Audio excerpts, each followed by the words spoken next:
Different TV, live every Monday night at 8 p.m. Eastern Standard Time.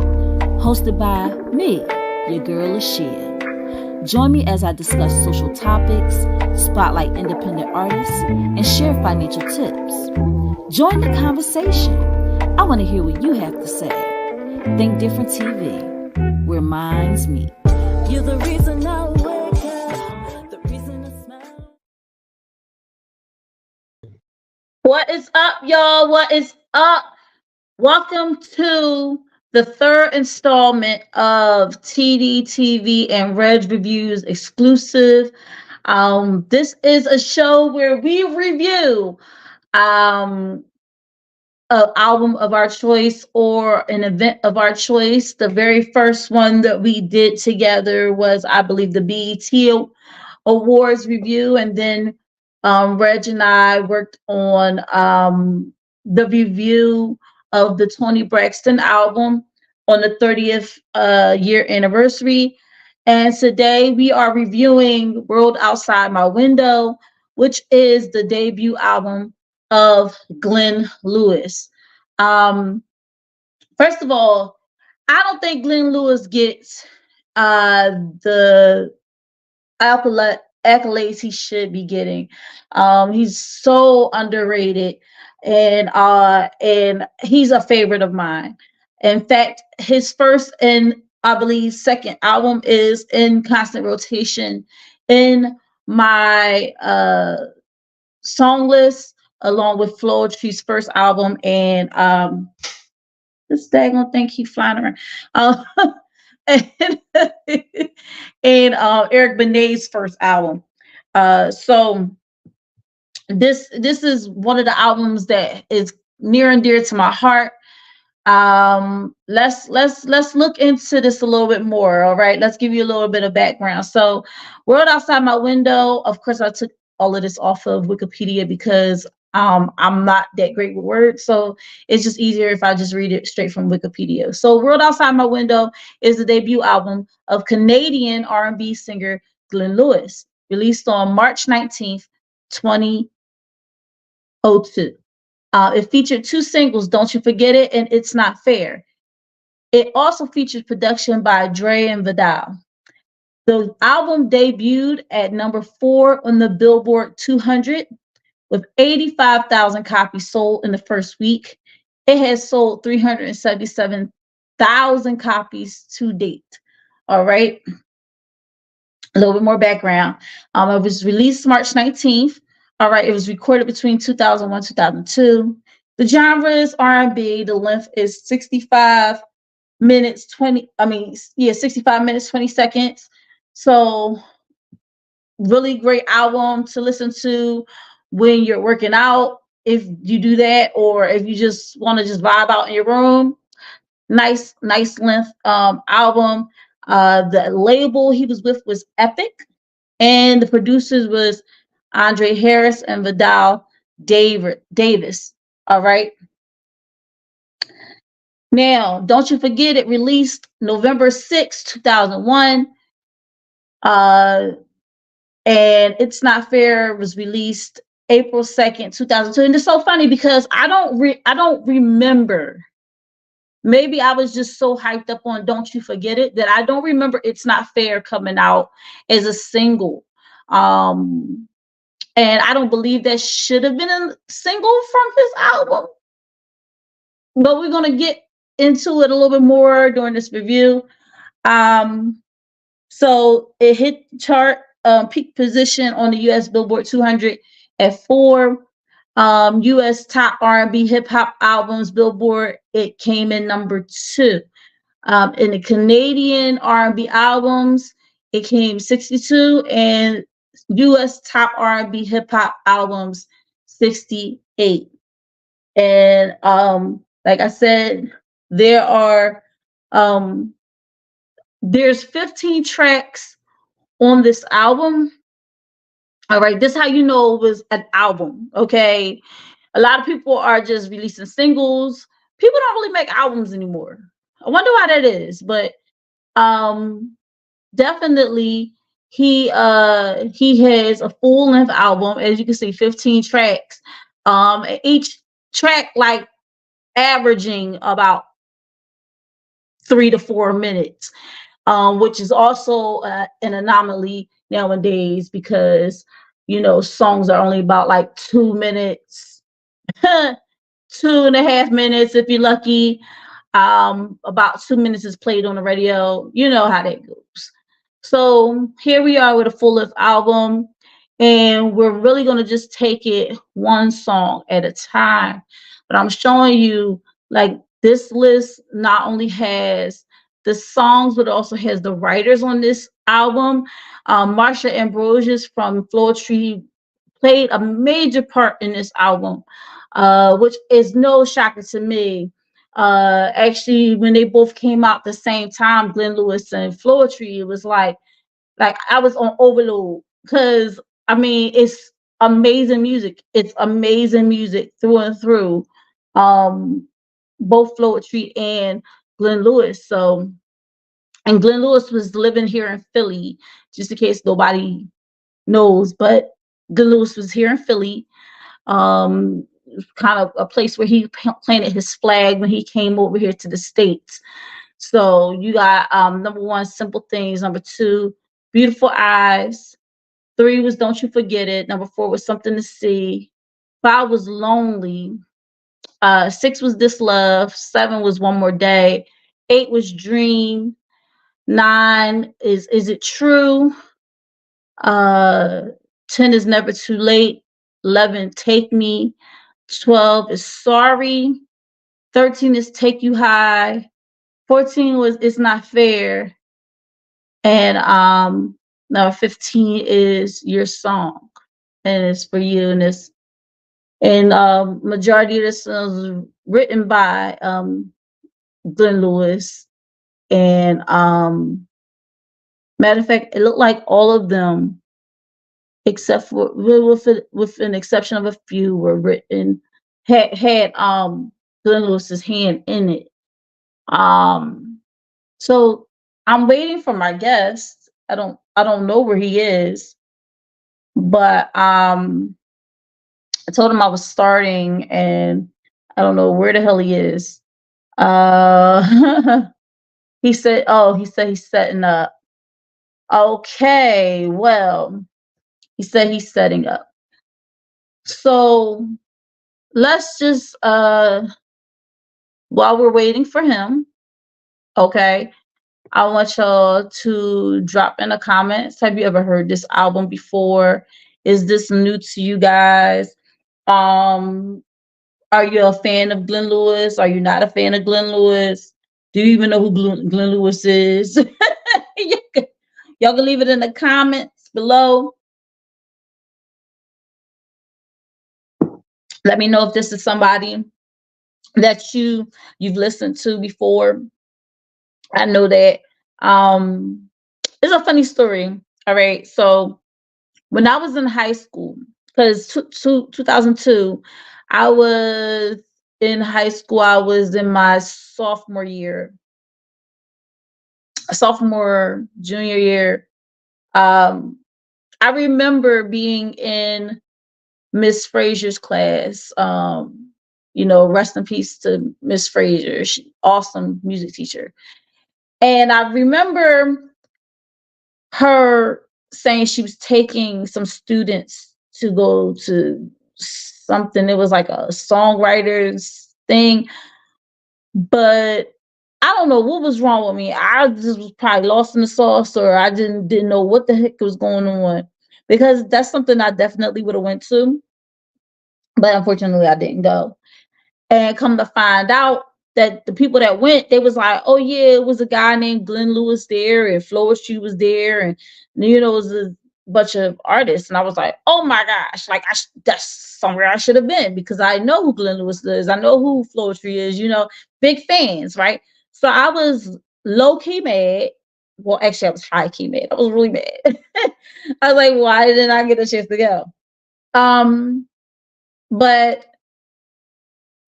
it's like one of those things, like they came back and they just seemed real disappointed. Like, oh, I don't know, like they wasn't really hitting all that to me. And I'm like, Some people get a chance to go places and meet people, and they don't realize how fortunate they are. Because I mean, oh, they was singing and everything, but they wasn't like that. Like, and I was like, oh my gosh, like I wish I went. I wish I was there because like I was so pissed. So anyway, I digress. So anyway, later on down the line, after I had graduated and everything like that, I had went to underground arts. I have met in person. I have met Marsha. I have met Natalie. I have met Glenn Lewis. So I kind of got over the whole high school experience because later on in life, I was able to meet these people and take pictures with them. I took a picture with Glenn Lewis, but it was really, really dark in there, and our cameras on our phones was not like how they are today. So it came out really, really dark. So you can't even tell like he's the person that I'm standing next to.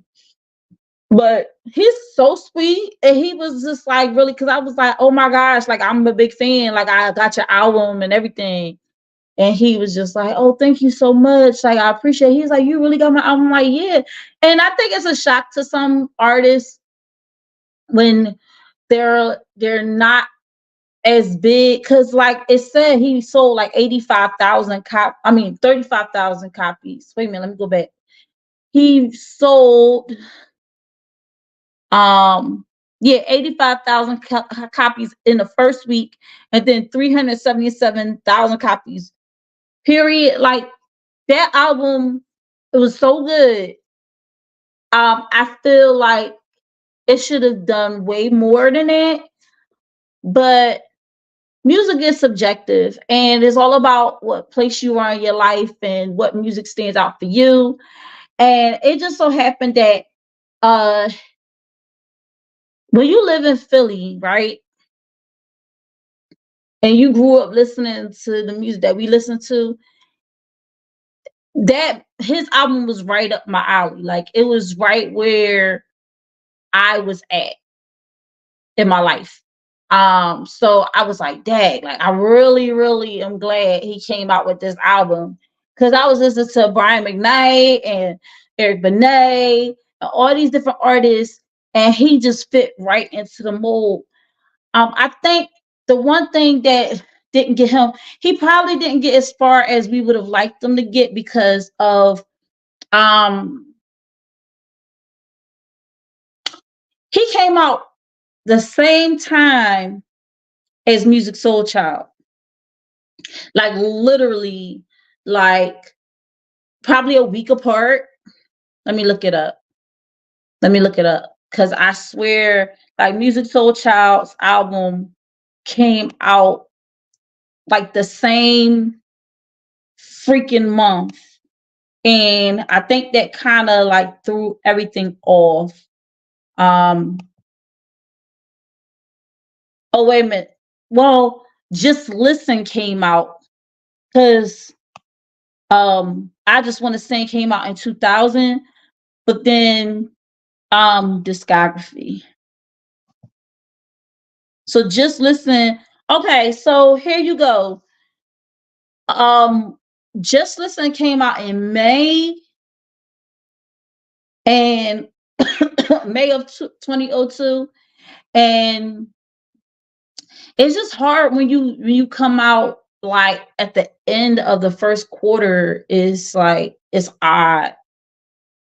Even how Music Soul Child came out like May, but he already had established some stuff with I Just Want to Sing. So let me bring Reg in because Reg is backstage. What's up, What's Reg? happening? What's happening? What's happening? How All y'all right. doing? What's up, everybody? I'm kind of working with like my voice is a little hoarse or whatever. So I'm a little hoarse tonight. So I'm just trying to power through. It's from me screaming on Sunday because the Eagles was playing against the Commanders and they was getting on my nerves. They was getting on my nerves hard because I was like, yo, why is the Commanders in the lead and then we take the lead and then we're tied, and it was just like real weird. So a lot of screaming. So I'm gonna go to these comments real quick. We got Chad Anthony. Hey Chad, how are you? We got Q Smooth in the building. Well, wait, I gotta put the comments up here. There we go. And we got Q Smooth in the building. He said hi, and he was like, "How you doing? Hey Q, how are you?" We got Christian in the building. What's up, Christian? We got Mike in the building. What's up, Mike? How are you? So here we go, guys. Just to give y'all, just to kind of recap y'all on what we're reviewing tonight. And I don't know if y'all heard it, but here we're reviewing "World Outside My Window," the debut album of Glenn Lewis. And we're just going to take it a song at a time, if y'all don't mind. We're just going to go through them. Reg, What's happening? you want to introduce yourself to the people? Take this off the screen. What was you doing? I was at work. No, I mean, like, I'm going to need you to stay still because you was in the back and it didn't look. When I took the picture off, I was like, what the hell is he doing all the way back there? Oh, I was just clearing my bed out a little bit, but I'm good now. I'm good.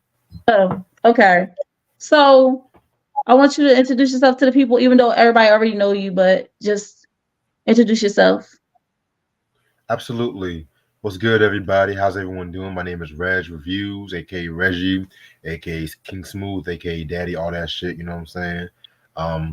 AKA Lashia's Headache. You know what I'm saying? So I just gotta throw myself out there. I got a dope channel. Shout out to Try Mike, everybody that be supporting it. About to be 10 years this 19th. So yeah, that's all I do.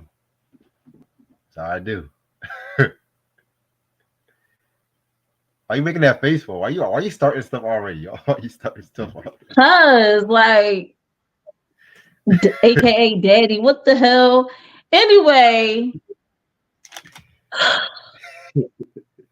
So also to give y'all a little bit of background about Glenn Lewis. Glenn Lewis was born Glennon Ricketts Jr.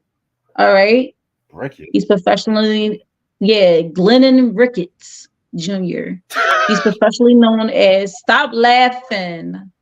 He's professionally known as Glenn Lewis, and he is a Canadian neo soul singer songwriter.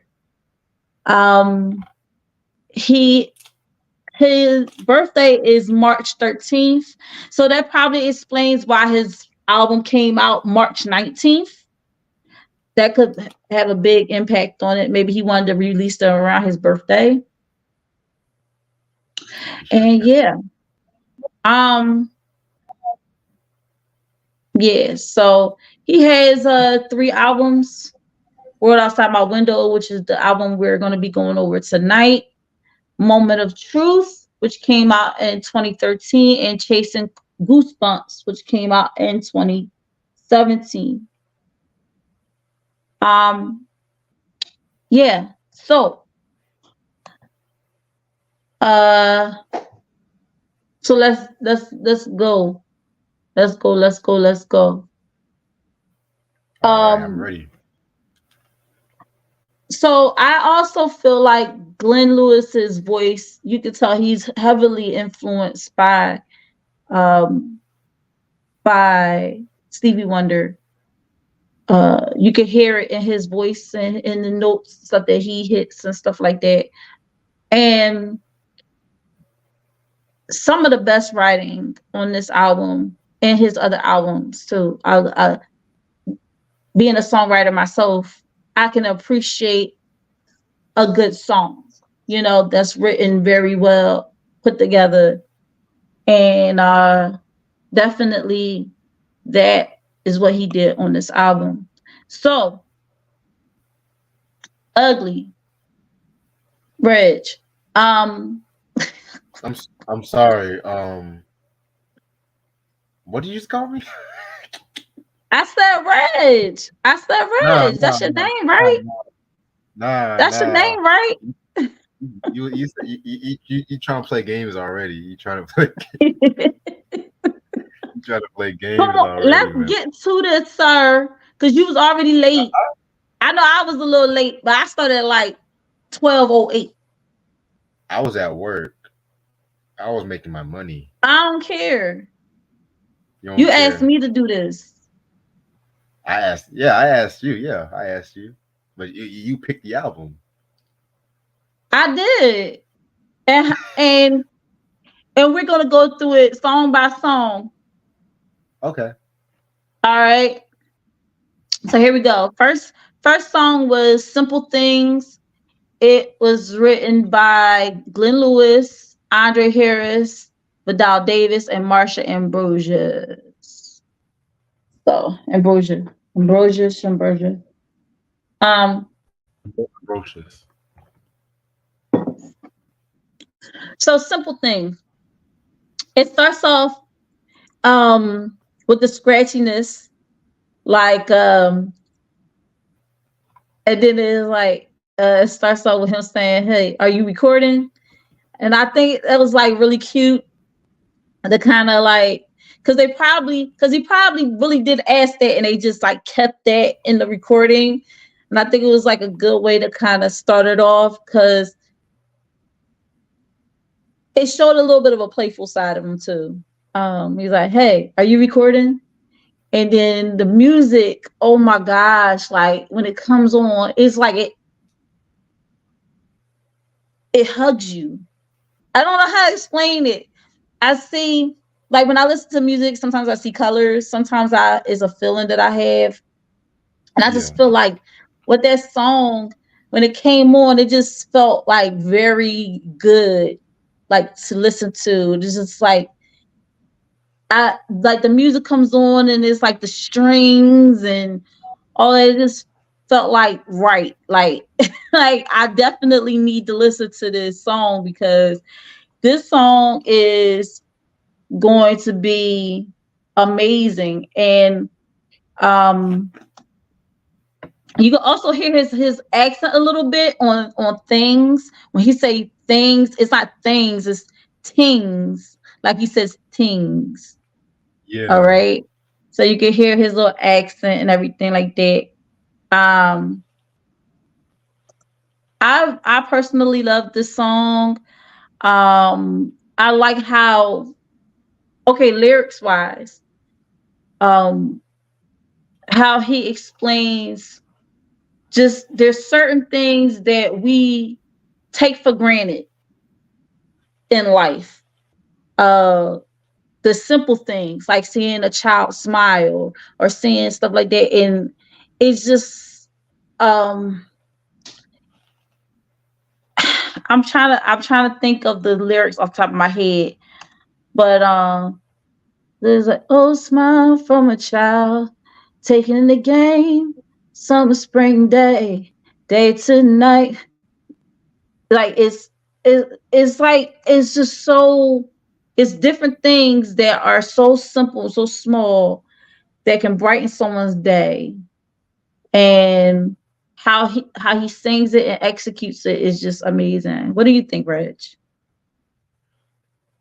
I'm gonna keep it a book with you. This is like one of my favorite songs from the album so far, and everything. I feel like it's definitely a nice way to kick off the album. I love the beat to it. It's a very smooth melodic beat and everything. I think feel like vocally he did his thing on this one.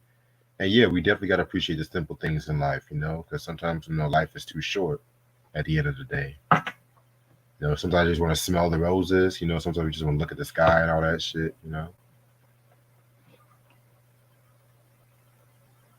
So I just pulled up the lyrics. So just to give you all an idea, like the very first verse is like living life, early morning love.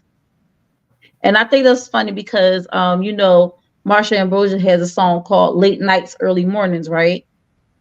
Ooh, yes. So then it's like summer days, getting paid, friends from around the way, rain done gone away. Um, Favorite songs, know where you belong, no place like home. He has a deeper voice, so it's hard for me to get down there right now. Which is odd because I was doing Tony Braxton fine, but I don't know what this thing I got going on with my voice is just not so. And it It's says, probably all whatever that. your vice that got you nice at any price, and it feels so good the way it should be, the way it feels so good to me, made me feel so real. Said it's all right, said it's all right. And then it says, family shade from a tree, special, but get that family shade from a tree, like family tree. Yeah. And then, like, yo, how the shade keeps you cool. Oh my gosh. Hmm. Special memories about the way it used to be hanging on the corner doing what you wanna. So happy. You can't even hang on the corner right now. You can't even sit in your car in today's world without somebody coming Nah. up and doing some crazy stuff. And it's just like this song just captured everything. Early 2000s was about love and happiness. You had Anne Marie coming out with why don't we fall in love and all these Ashanti coming out with happy, like it was like feel good music around that time. You get what I'm saying? So this definitely I feel should have been a single because but I I agree. understand. You get what I'm saying? Like they put out Yeah. Don't You Forget It, which was an awesome song. But when I saw It's Not Fair was the other one, or was it It's Not Fair? I think that's what I said. The other, yeah, It's Not Fair was the other single. And I'm like, how was that a single when he had another good song on there? So that's why I said at the beginning of all this, I was like, I get, Don't You Forget It. Like that was a really good um single to put out. But It's Not Fair wouldn't have been my other single. I would have put this out, especially around the time that Anne Marie and all of them was out and everybody was feeling good and stuff like that. I don't know. Yeah. But they make certain choices with your music and you just when you're with a label, you just gotta kind of follow the label. And I think that was kind of his downfall because I don't think they really put a lot of promotion into him and they did him dirty, I feel. But maybe he wouldn't get dirty, and that's why they did him like how they did him. So, Reg, And you already know what I'm talking about. you also got to remember too, because by the time like the early 2000s, there was like a lot of R&B cats that was shysted from their label because their label wanted them to have like a more hip hop edge. John B, very perfect example. First two albums, classics. Then that third album, they want to give him more of like a hip hop edge to him. You know what I'm saying? And that didn't really sit right with his like diehard fans and everything like that too. So it was just like at the time people wouldn't really want to touch hip hop, but then once they saw hip hop was making all that money, everybody wants to do all that crap. You know? Hmm. And not everybody has that edge, that grit to pull it off. Now, Music Soul Child was able to survive through all the different phases and stuff like that, but even he fizzled out along the way because it's hard to keep up sometimes. And it just feel like neo soul and R&B was kind of like dying. Well, neo soul was dying out because remember we had that big explosion of neo soul. You had Jill Scott, you had India Arie. Shout out to India Arie. Yesterday was her birthday. You had like all these different artists that was coming out on a neo soul tip. And I just was like, Glenn Lewis was right in there, but I just feel like he didn't have enough push behind him. But Simple Things is definitely a beautiful song. It's another song on here that I really, really love. But definitely Simple Things is one of those feel good type of songs. How it comes out. I'm getting chills. I don't know. Every time I think about the beginning of the song, I just get these chills on the back of my neck, like it's goosebumps, because I just love how it comes on and how he ends up singing, and it's just so nice. Okay. All right. We'll move on to the next one. Beautiful Eyes, written by Glenn Lewis, Andre Harris Davis, and Marsha. So they was like, we just going to double up on you guys. So Beautiful Eyes, I think is an awesome song. It's hard to tell if it's really, is it a song about a woman that's an interest to him, or is it about his child? That's why I'm kind of like, I don't know. I always thought it was about a woman, to be real with you. So it's about a woman. Because it could be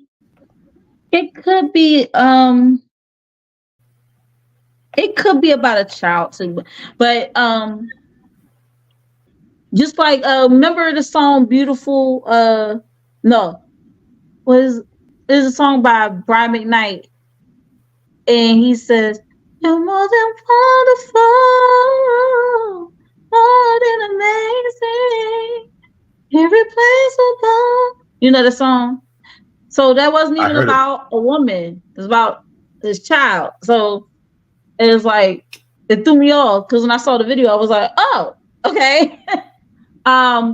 But beautiful eyes, something about the way you look at me, it's making me feel like this is the love for all time. Beautiful eyes, something in your eyes that's got me hypnotized, and I wanna see your mischievous eyes. And then so I like it. I love Beautiful Eyes. It's kind of like, it's not like Pretty Brown Eyes at all. Because Pretty Brown Eyes is about heartache and like how the girl like is kind of like hurting his heart. But Beautiful Eyes, this is definitely let me just say, this whole album was like a love story. It was like ups and downs and everything. I feel like he was writing about his life at the time of this album, because it's definitely, this whole album just seemed very personal to me. I don't know how to explain it. When he got to the second album, it was a little bit more commercial. It was more giving you more of that broad type of feel. But this first album, this debut album was very personal. But Beautiful Eyes is a really nice song. The it's a bop. It's a bop. You can bob your head to it. You're not gonna dance all the way to it, but you will definitely vibe. It's a vibe, and I like the way that he starts this the second verse when he says, heaven must have sent you to me. I know you're all I need to keep me going on from day to day. You're like sunshine and rain. With you I have no fear but feel no pain. With you I have no fear but feel no pain. It's like,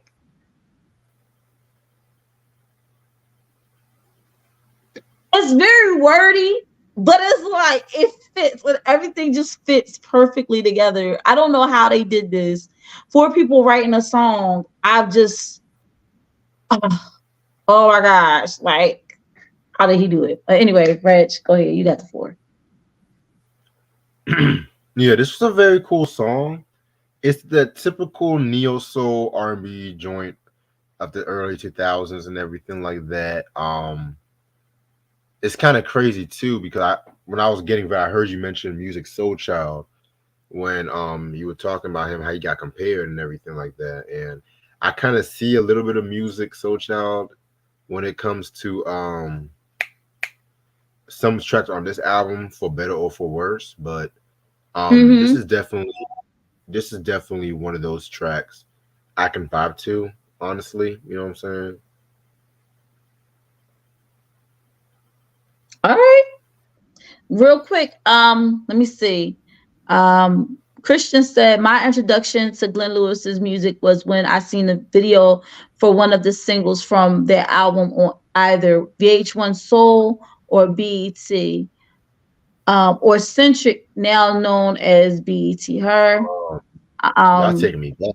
Trick, BT, Ooh, her. Y'all yeah, taking me. like that's all I'm like reading it like that Yeah, eccentric, man. like Shit. eccentric VH1 Soul, music man. Oh my choice. God. God, come on, man. Y'all taking me back right now and shit. A lot of my favorite artists I discovered through Music Choice. It's crazy. We got Chad said great lyrical imagery. Yes, yes. He also said the gatekeepers of the music industry definitely held back a lot of male soul artists during this era. They prioritized the rap and pop male artists to reach more broad audiences, profit over talent. Facts. Definitely. And shout But out to Chad Anthony, because Chad Anthony, he has his own albums that he's been releasing. And he know what my favorite song is. Something about you. Hey, hey. Ooh. Yo, let me tell you, Reg, you gotta check out Chad's music, because definitely you will be vibing the whole time. Oh my gosh, it's so good. So anyway, I know, don't laugh at me, Chad. You know that's my favorite song. Like forever and ever and ever. I will never forget that song. Um and he like, Dad, I came up with more music after that and before that, and you keep coming up with the same song. What? Because that's my favorite song. Um So we have Beautiful Eyes. And now we're going to go to the next song, which is Don't You Forget It. The first single written by Glenn Lewis and Andre Harris. Let me tell you about this. This the joint that got me hooked. This is the joint that was on repeat. And don't you forget it. Don't you forget your way home from that little girl. Hold on to your world. And don't you forget it. Don't you forget your way home from that little girl. Hold on to your world. Your world's apart from first when life was God. Understanding what it means to have done nothing but a happy, broken heart memories. Okay, that's it. That's it. That's all I'm gonna give y'all. But yeah, I'm loving the that, concert right now for sure. Real yo, shit. yo, don't you forget it. Definitely had me in a chokehold. When it came out. I think it was the "Don't You Forget It." I think it was that got me hooked, because I was like, I don't even know the rest of the words, but I know that "Don't You Forget It." But after the initial, and getting the album, because I had to get the album.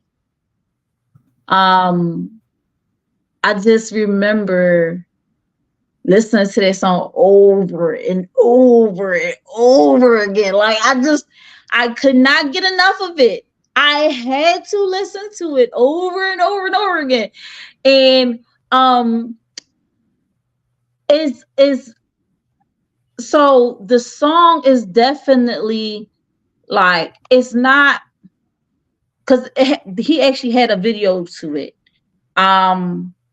He had a video, and it was pretty much um like it was a sad song. It felt like it was a sad long. It's one of those songs that I sing it, but I still don't fully really understand it. It's definitely seems like a spoken word type of thing that was put to a beat, but it's so good. Yeah. And I think the one part that I really love is the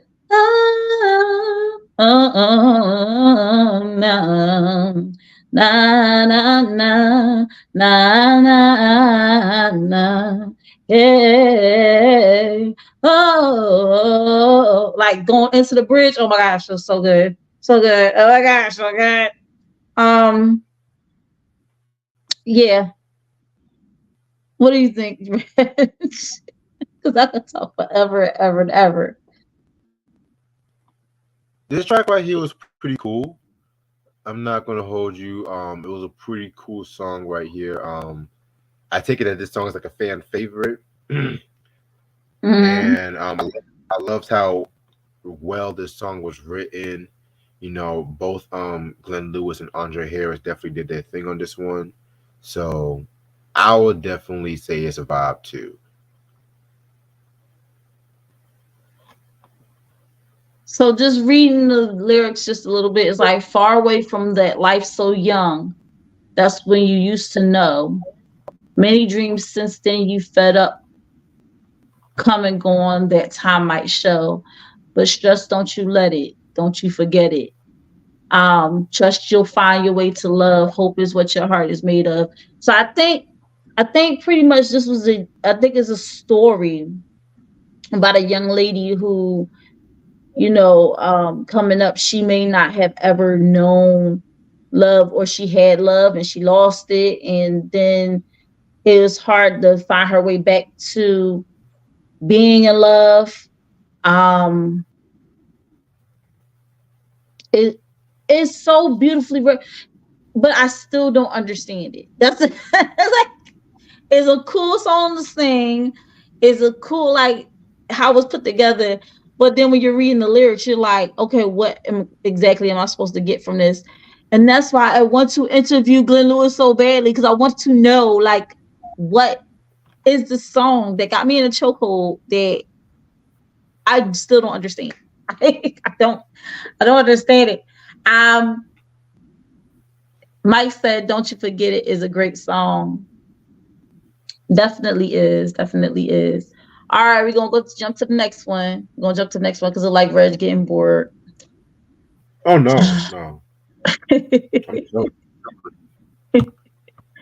I'm so Something to see. Oh my gosh. This was the other song that had me in a chokehold. Something to see. Let me tell you, something to see is definitely a personal song. That's what oh I yeah. got from that song, because um how start. I was thinking you and me could start again, fulfill a dream.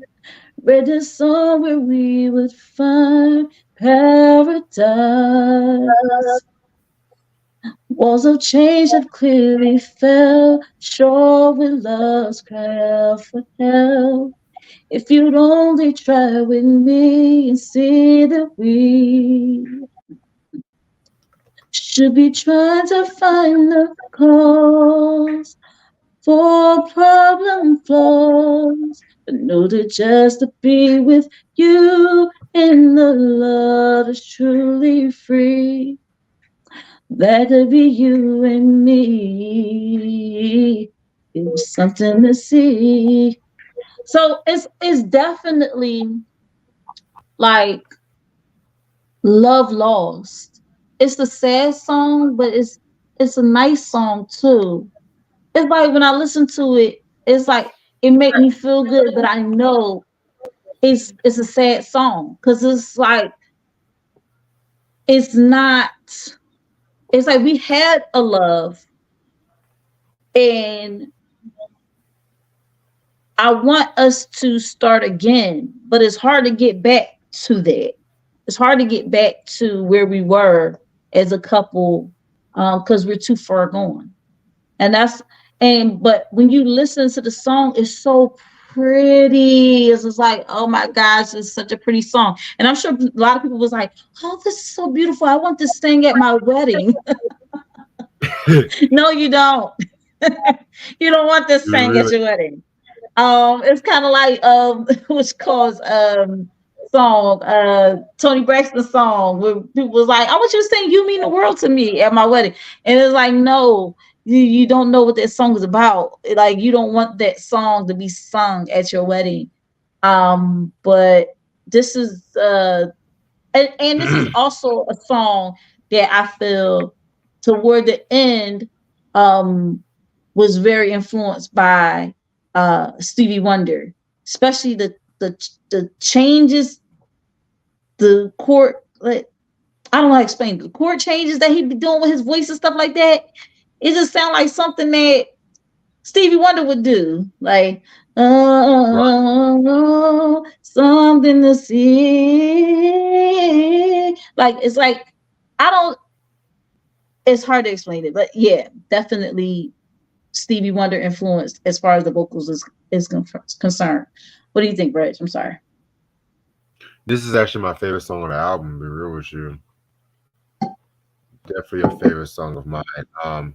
Speaking of Stevie Wonder, it does kind of knocks me off my feet vibes and everything like that. You know what I'm saying? I definitely consider this song to be a very, very, very dope track right here that showcases his vocals. And yeah, I mean, this is a very great song. I love it.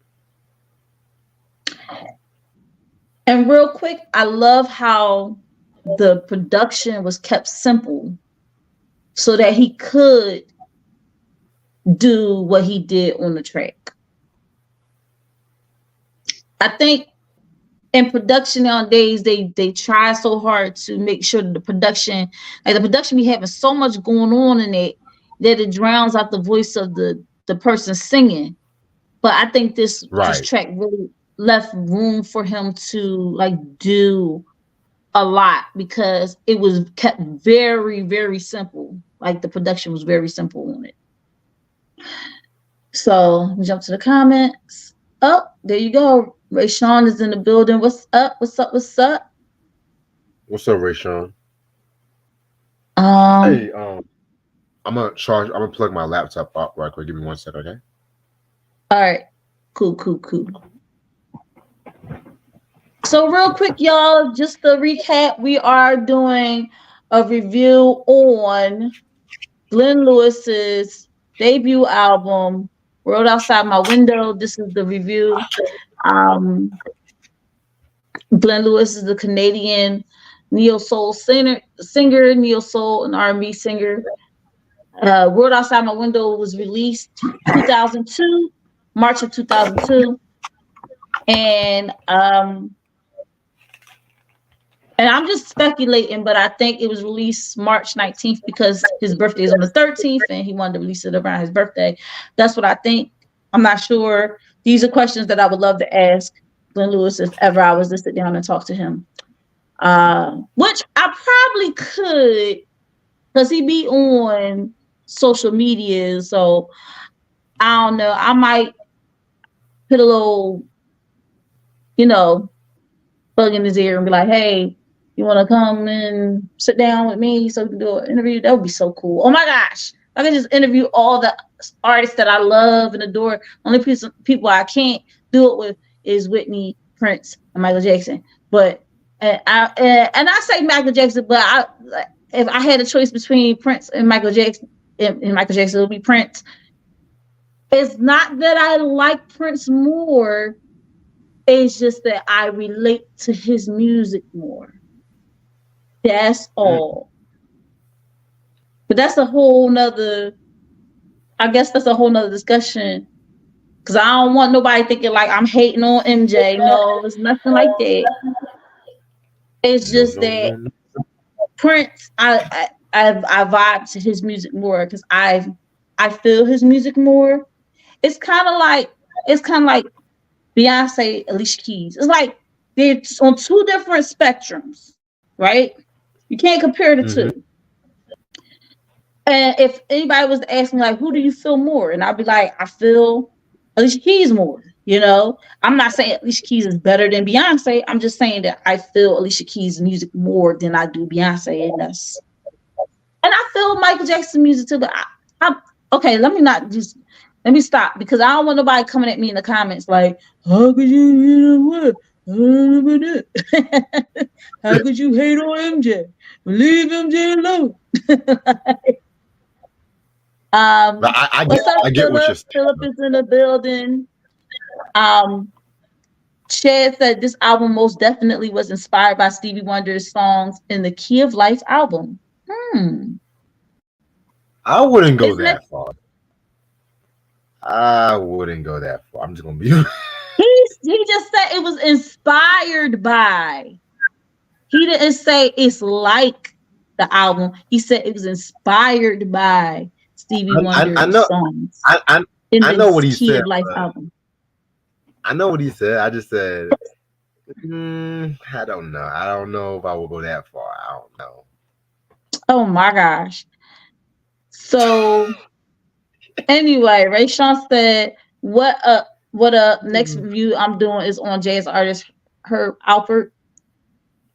Ooh. I heard of him. I heard of it. I think my dad was listening to him. I think my dad was trying to learn something of his. He had that joint with Janet Jackson. He had a joint with Janet Jackson, "Making Love in the Rain" or some shit like that. Oh, okay. I like that. Yeah, okay, but I think my dad was also learning something of his too, because my dad played the sax. So I think that's also where I heard his name before. Oh, okay. There you go. Glenn Lewis said it in the interview. He said that he was inspired by that album. And Mike said, "Love me some Herb Alpert." So real quick, let's go. There was Something to See, and then the next song on the album was Lonely.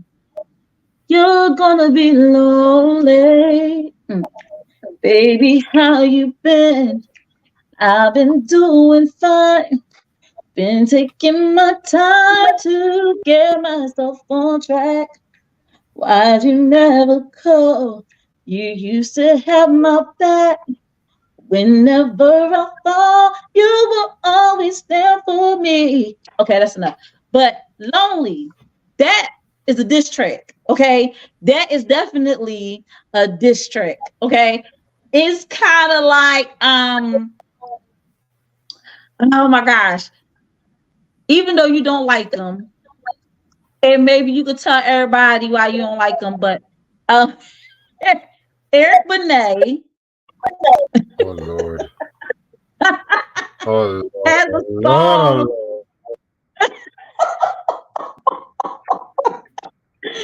Eric Benet has a song that's kind of like a diss track to a woman.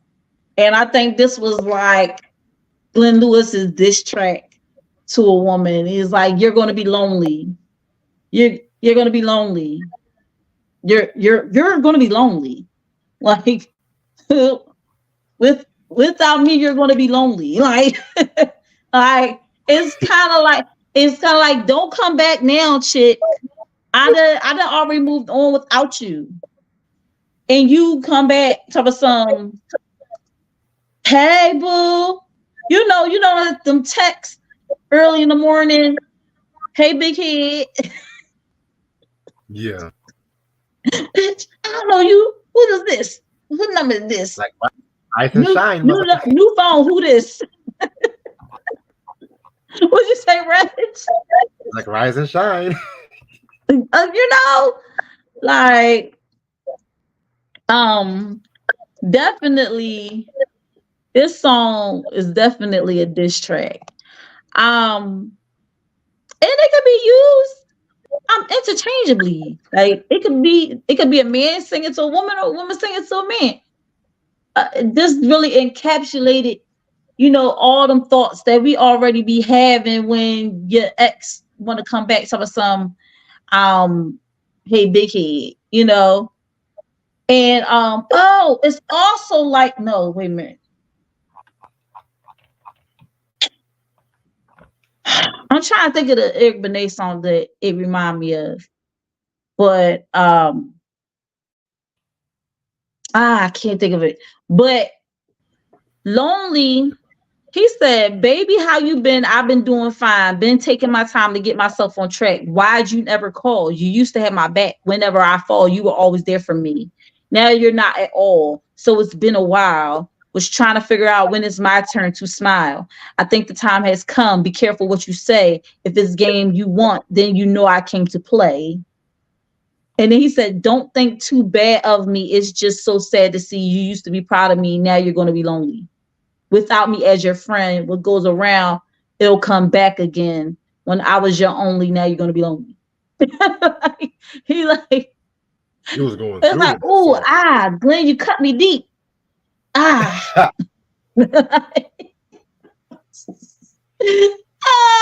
Shit. Gee. Sean's crazy. What you think, Reg?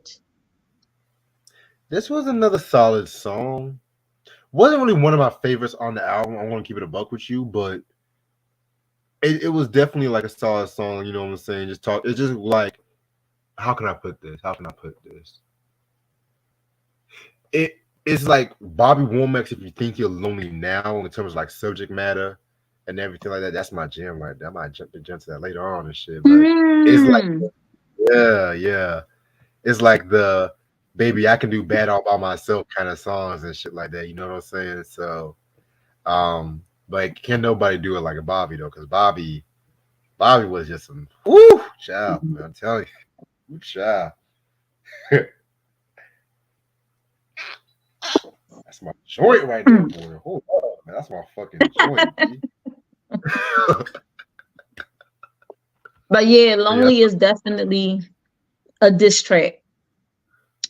Moving on. The next song was This Love. This Love is really a sad song. You could tell this is like a love letter to the person he with.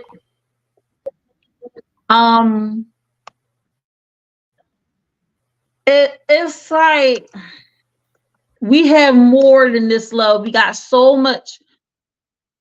We have, like he said something about the kids, and we have to really focus on being better for one another in this relationship. This John was this love, my love used to be our love, baby. Love. I've been blazed all day, dreading confrontation. I waited until now for this conversation to take place.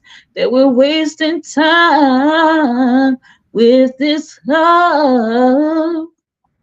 So that one really, it was crazy how he said, I've been blazed all day. Like, I've been high all day. Like, I've been in the clouds, honey, because I'm not trying to fight with you. I'm not trying to fight with you. And he said, I waited until now for this conversation to take place. Like, I chose this specific moment in time when I done came down from the clouds for this conversation to take place. He said that we're wasting time with this love. Like, but it is like, shoot. It's like, we're not in love no more, man. I'm sure by the end of this album, people was like, damn, who hurt you? Right. Like, who hurt you, man? Like my nigga. There was a lot of tracks where I was like, I love this album, but I was like, Glenn, get yourself together, brother. Like, you up here, you crying on one track, then you talk about what we're gonna get to that track soon. You talk about she for the streets. Then but it wasn't put like that. But it's a song later on the album we're gonna talk about. But Reg, what do you think about this song? I didn't really care for it too much. Keep it a buck with you. Oh, Yeah, I don't know. Like, I mean, it was all right, but it sounds like I've heard this song before and everything like that. I kind of feel like a lot of the songs are a bit too samey for me. You know, it was just okay, nigga. We get it. You're in your feelings though, but I want a little oomph to it. You know what I'm saying? I want a little bump and shit. You know what I'm saying? But it's all right. It's all right. I kind of feel like the album kind of loses its steam a little bit with this one. and Chad said that Glenn had that good weed in Canada. He had that good stuff. Yeah. You said you didn't care about it too much. All right, we're gonna move on to the next.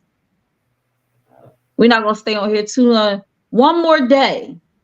So again, here we got another song where he's just like, give me one more day.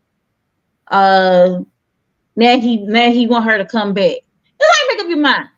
Do you want me to go or do you want me to stay? Do you want me to like be with you or you don't want to be with me? Like I don't understand. Because now you talking about something, give me one more day, finding your heart to stay. Maybe we can make it, maybe we can make it right. Maybe we can hold on one night. I mean one more day. And it's like, dude, you just was saying this love, we no longer in love. And now he's saying, wait a minute, I was just playing. Give me one more day. Dude, what are you doing? What are we doing right now? But I do like the song because it's like he tried to bring it back up like a beat, like a upbeat type of one more day, finding it hard to stay. Maybe we can make it, right. Maybe we can hold on. I do like a lot of the runs he was doing in that song. He was showing off vocally on this joint. I ain't gonna lie. I ain't gonna hold you. I think that's the other thing that kind of caught me because he was showing off vocally on a lot of these tracks. And that's why I was like surprised that he didn't make it like further. But you know what? Between you and me, Reg, and everybody that's watching out there, this is our secret. I don't think that people that can really sing make it because they can really sing. And they're not going to be received well by people. You know, like Beyonce can really sing, right? But right. Let me tell you about Beyonce. She coming with catchy stuff that everybody can sing. You know, her lyrics she's not lyrically complicated. She don't write her songs anyway, but she's not lyrically complicated. It's easy. Shut up, Reg. You know it's true. You know it's true. You don't be saying stuff. She probably be like, put baby right there. And then they put baby in there and then she get a writing credit. But she's slick with that. She don't write her stuff. But anyway, I just feel like when you go really sing, like when you can blow it out the box, and then you have songs that require people to think, this album came out in the wrong time. The right time, but the wrong time. It came out at a time where people were kind of getting edged off of, they were getting weaned off of, very lyrically complicated songs, and they didn't want to think. They didn't want to think anymore. When you got Ashanti coming out with some, I'm so happy, baby, for you. Fill me with so much joy. Like when you got songs like that, and then so many things I'm going through, so much that I want to do, like stuff that's like has some type of movement and is not really lyrically complicated. And then you listen to I I was thinking you and me could start again, feel a dream. Like it's just like they're like, whoa, like you got too much lyrics going on in here. Let's take some words out, but you can't take words out because it ain't gonna make no sense. So here you got this guy who's literally pouring his heart out on a page, and we're just like, it's okay. I don't get it. I don't get it. I'm just grateful that I can look at music from all angles, all sides. Like I'm not just looking for if the beat is catchy or if the person can sing. I also look at if someone can feed my mind, but I'm a thinker. See, a lot of people aren't thinkers. I'm a thinker. So I'm gonna be like, dang, like that lyric was cold-blooded. Like I always say this is my favorite. Neil got this line in his song where he said, it's my favorite line, and he always go, but love. Wait a minute. I'ma find it. Because I know the ending.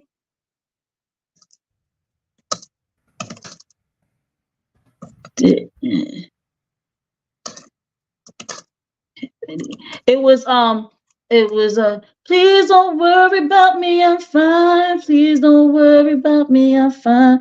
Only wanna play the fool one time. Only wanna play the fool one time. Trust me when. Oh, go on, girl. Go on, girl. Go on, girl. Go on. Wait, he was like, he said, wait a minute. Because this is my favorite part. Look alive, Reg. Look alive. Because I'm about to find it right now. He said,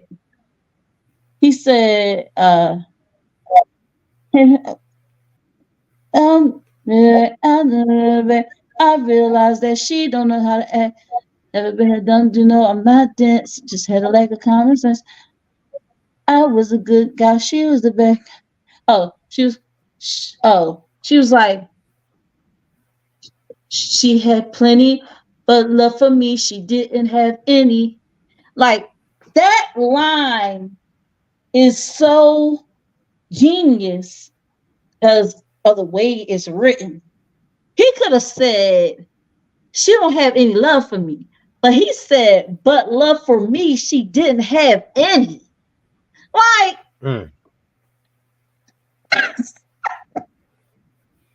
it kills me every time I hear that line. I just was like, yo, he really was like, because he had to find something that rhymed with Jimmy Plenty, and then he was like, let's play around with it. It was like, yep, she had plenty, but for me, she didn't have any. Neo, like, oh, but that's why. This is why I'm a songwriter. Like, this is why. Yeah. This is the type of stuff that inspired me to be a songwriter. Between that and Brian McKnight, and what? Listen, Chad said a lot of real singers are labeled as difficult because they prefer to have control of their music and want to sing more complex arrangements. And that is true. That is true. And that's probably why Jennifer Hudson is not as ahead. It's just hard for her to be marketed. Like it's like she had spotlight, but I'm sure she wanted songs like how Fantasia be singing. Fantasia be singing, she'd be like, collard greens and cornbread, yeah. Like she be singing like she be making collard greens and some cornbread sound mighty tasty, okay? Like, so Fantasia be, Fantasia. I think they gave her all the good songs. It was like, okay, and Jennifer, you're just gonna have to choose from this over here. But okay, all right. Back to what we was talking about. Talk about Glenn Lewis. But like I said, like people aren't trying to think anymore. So what happens is singers like Glenn Lewis fall by the wayside because their lyrics are a little bit more complicated. You said this love you did like one more day. Oh yeah, what did you think about one more day? I didn't care for this one either. Hey, all right. That's your final answer. It just didn't really do anything for me. Like I said, I mean, it's just like this nigga was in his feelings this whole fucking song and shit. I'm just looking at myself like, I'm gonna need you to man up, boy. Like man the fuck up right now. I think I know what song you like. So anyway, let's go to number 8, Dream. Ah, Now Dream was cool because listen, it's like how can I explain it? It's very melodic yes. and I just feel like he did a lot on this song as far as vocally. It sounded like he was talking at first. He was talking his verses, but then when he got to like the hook and stuff, it's one of those. It's definitely it's like he's singing, but he's talking. It's like, look at you now, you really haven't changed. So it's beautiful as the first day we met. But something's different. Doesn't seem so long ago. Amazing how the years could go. It just but then when you get to the hook, it's just like, oh my gosh, like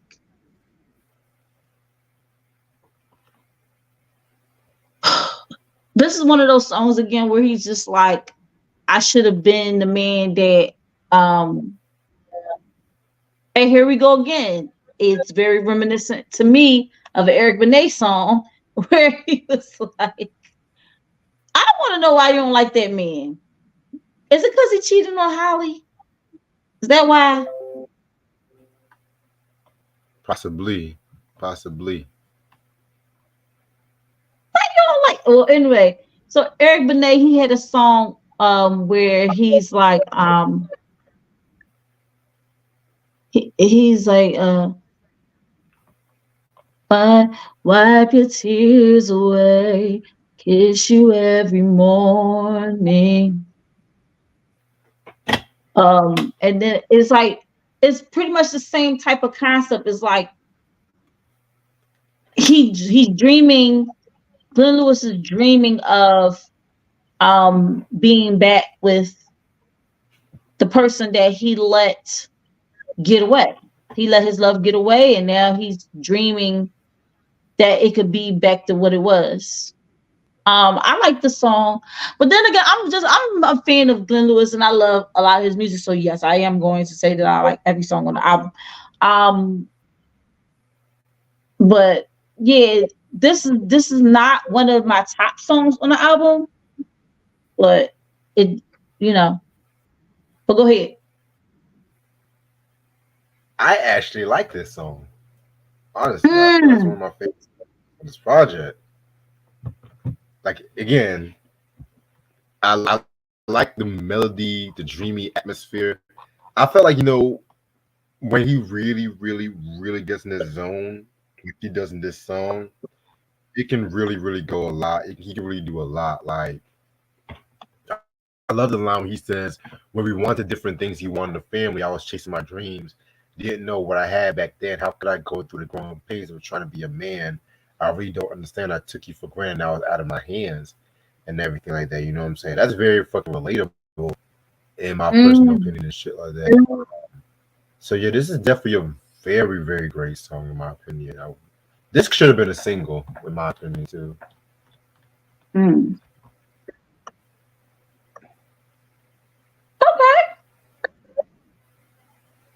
All right.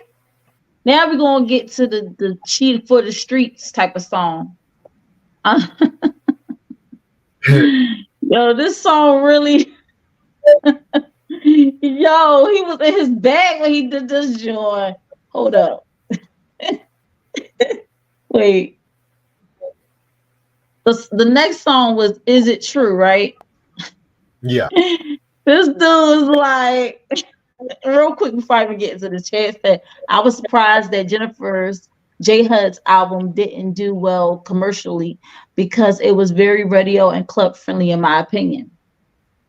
I agree, but I don't know. It was just like she went through a lot. She went through a lot around that time, like her mom and her nephew and her brother got killed, and then I mean unalived. I'm sorry, you two, unalived, and then it was just like she was doing Sex and the City, and she was doing a whole lot of other stuff, and yeah, but it's like he said.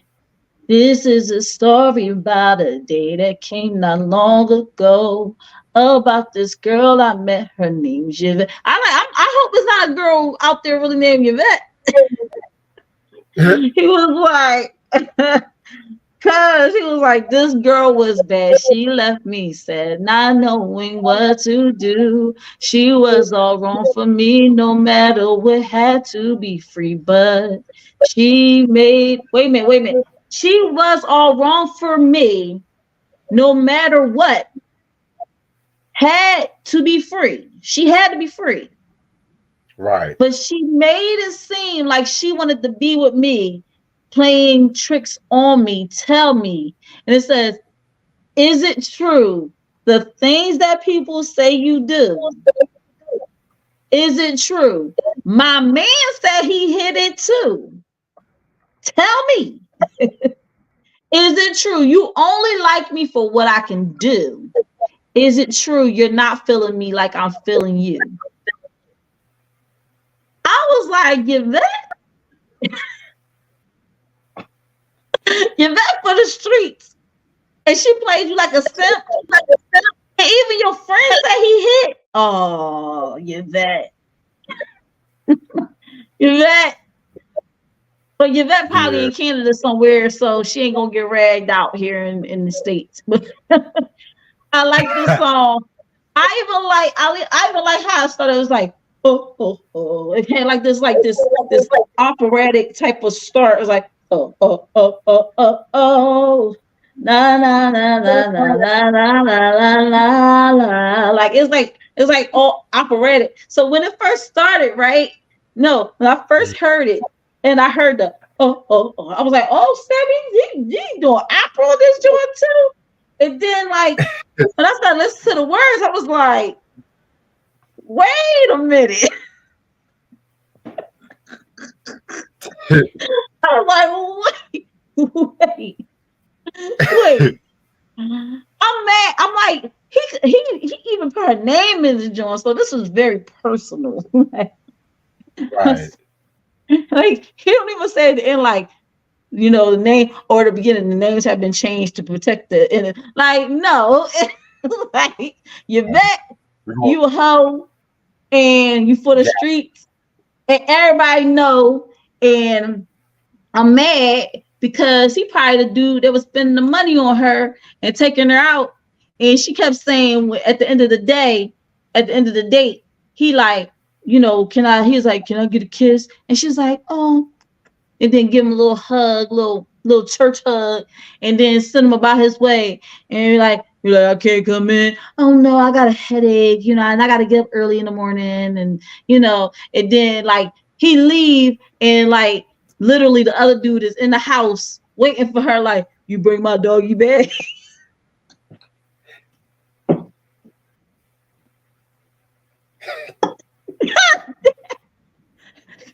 Glenn,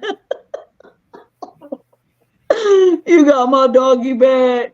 Yeah, baby, you know I got your doggy bag for you.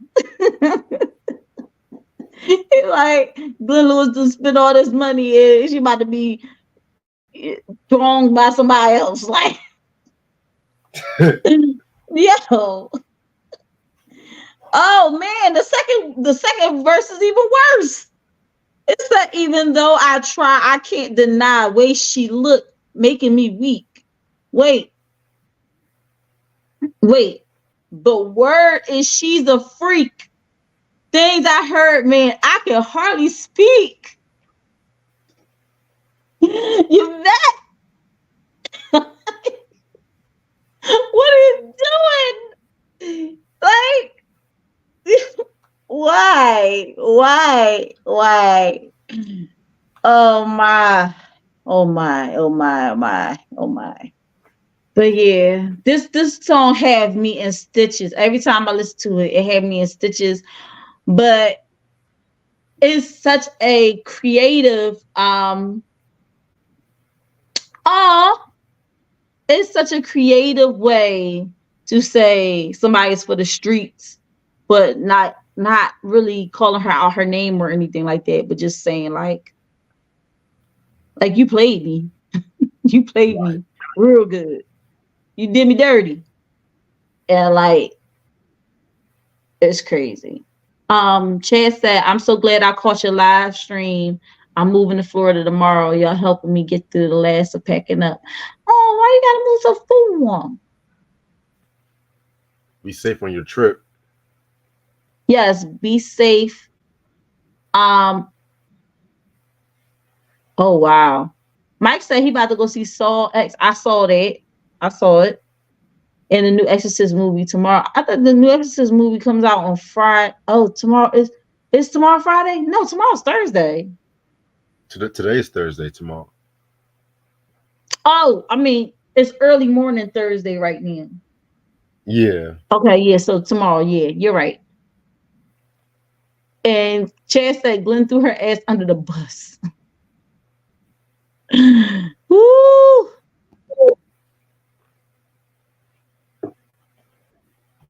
Yeah, man. What do you think, Reg? Is it true? I mean, this was another good song too. You know what I'm saying? Like I said, it's like one of those, yeah, she's for the streets, let her go live by the streets and everything like that. You know what I'm saying? I mostly like the song just from a songwriting standpoint, if that makes sense and stuff like that. Definitely a favorite of mine. Classic.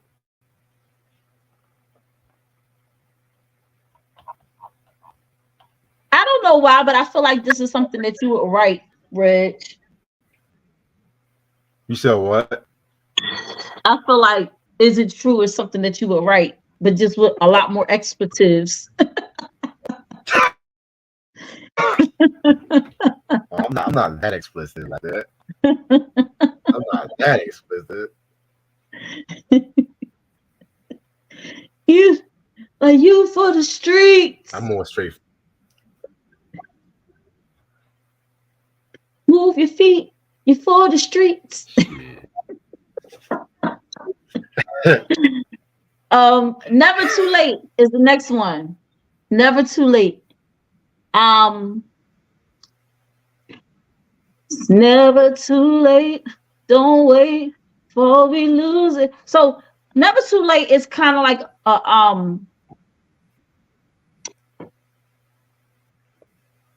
it was like no. It's never too late. Don't wait before we lose it all. Ooh. Like his vocals is just, oh my gosh, like his runs. So never too late. It kind of piggybacks off of like he kind of talks a little bit, like his flow was like talking.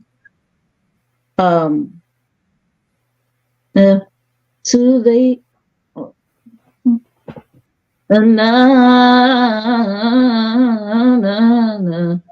Yesterday. No, he wasn't talking. Don't seem so far away. Used to just kick it, you and me. How in love we used to be.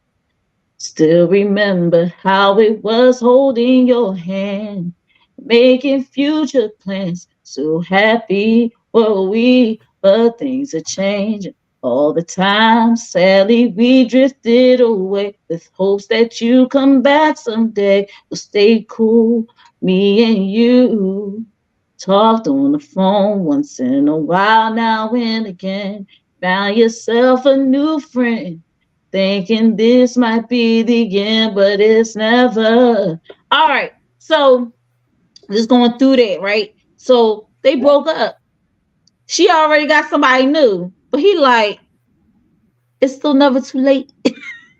It's never too late for us to get together. She already with somebody else, Glenn. Leave that lady alone. She already with somebody else. Unless she's Yvette. If she Yvette, then she fair game. Right. But like, you listen, you gotta let it go. You say it's never too late. It is late once she got somebody new. But he like, it's still a chance, you know. She only been with him for like 5 years, like, you know. Right. Wait for me to creep in there, you know, like Glenn, let it go. Okay. Like, but I get it's a very real feeling. It's very relatable. The song is very relatable to me because, you know, well, who hasn't had that ex that y'all break up and then you be like, dang, like we, you know, we can still make it happen. You know, you know, we just gotta make some adjustments, but we can still pull through. We can still make things happen, shake it up. And I don't know about I had my son's father, and I at times I'll be like, well, dang, like we could have made something happen, you know, we could have been back together. But it's something always pulling me to be like, nah. But every once in a while I do have them thoughts, you know. So I do understand this song. It's like I said, it's very relatable to me. How do you feel about Never Too Late? Didn't care for this one like that. I mean, not a bad song, but like it was just didn't really vibe with this one, honestly.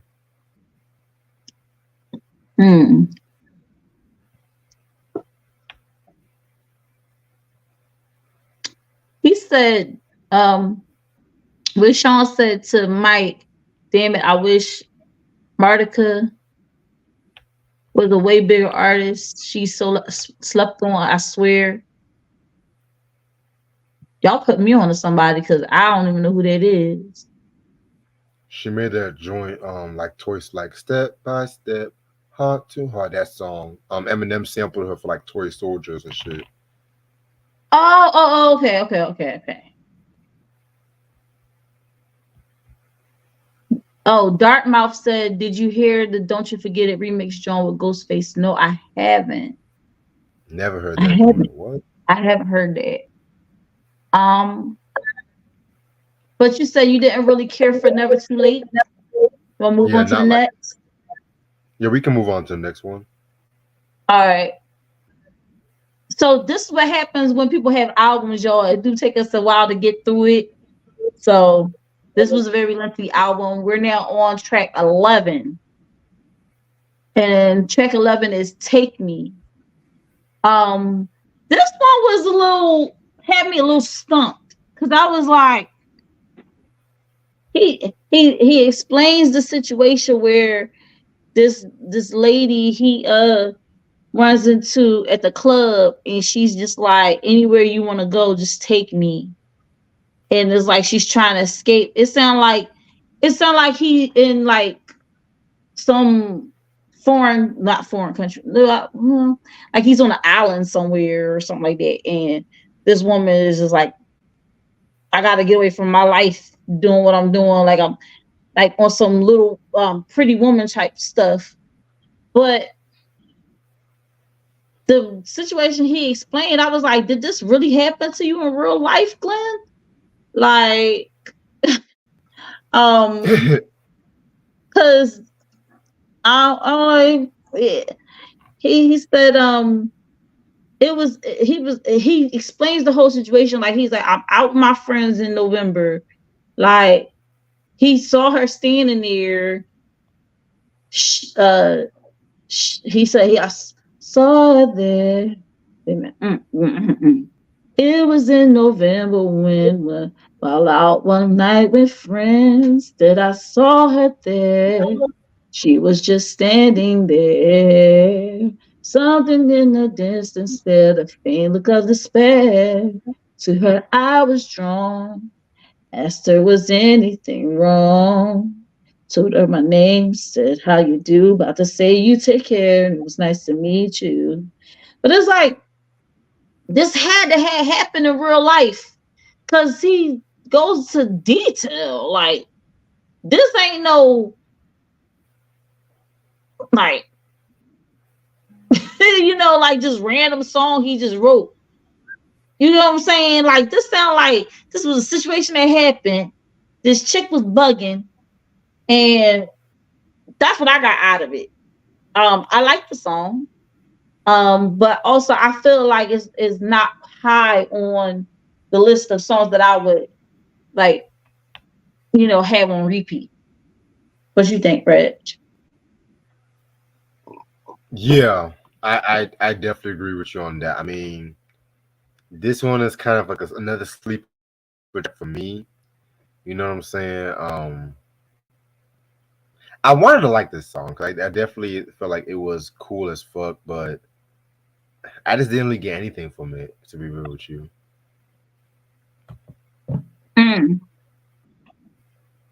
Okay. This thing flying around, get on my nerves. Get away. Like, what is your problem? You too? Oh my god. Like, there's a fucking gnat around here. I'm just looking myself. Yeah, like, it's bothering the hell out of me. Sheesh. All right. So, sorry. This song, sorry. I'm so sorry. Didn't mean to make you cry. Why, oh why? Wish that I had the chance before you had said bye-bye. Sorry. I'm so sorry.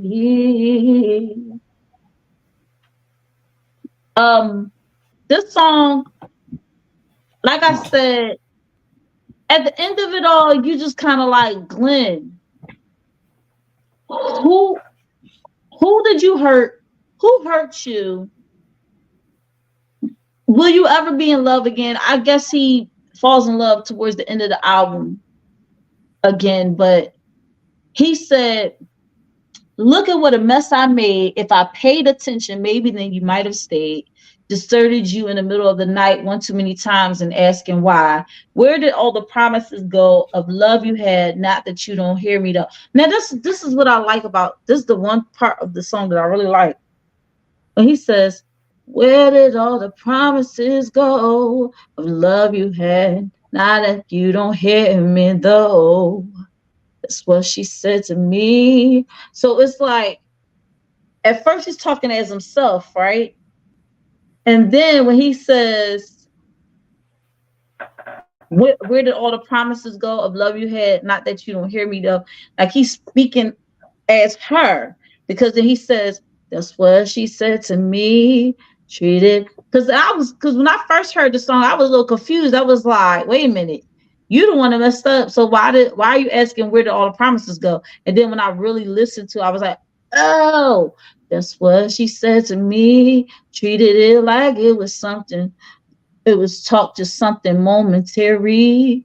Like, he's like, well, damn, I thought she was just saying it in the moment.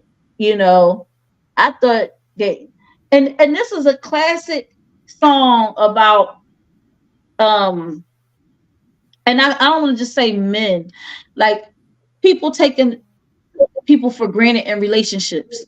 Like, you think that somebody just gonna stay with you and stay with you and stay with you, but everybody has that breaking point. And I feel like she had that breaking point, and now he's like, I'm sorry, but it's like, I'm sorry, Glenn, I wouldn't take you back, because if I'm saying all this stuff to you, and if he said I'm being neglecting of her heart, And then he said, how I regret it now, and I don't know how I let it get this bad, but now I wish I had the chance to tell you.